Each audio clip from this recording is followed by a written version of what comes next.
নমস্কার, আপনাদের সবাইকে স্বাগত মুখার্জি 3 কুকিং অ্যান্ড ব্লগে।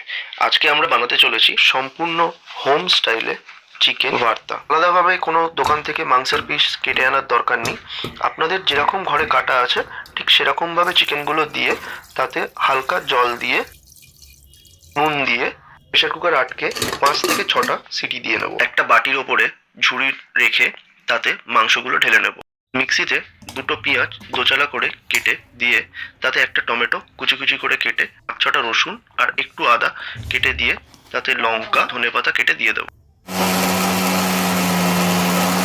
গ্যাসটা জ্বালিয়ে কড়া বসিয়ে দেবো।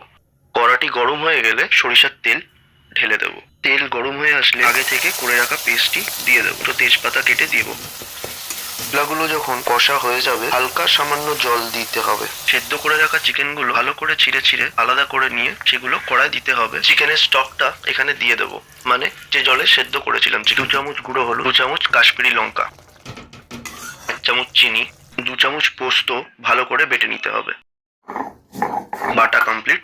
কড়াতে পোস্ত বাটাটা দিয়ে তার মধ্যে দই দিয়ে দেবো, ধনে গুঁড়ো 1 চামচ, জিরে গুঁড়ো 1 চামচ, গরম মশলা 1 চামচ, মাংসের স্টকটি পুরোটাই ঢেলে দেবো।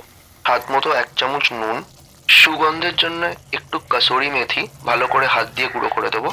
চিকেন ভর্তা রেডি। হালকা কাঁচা তেল দিয়ে নামিয়ে নেবো। যে কোনো গরম গরম রুটি দিয়ে দারুণ লাগবে।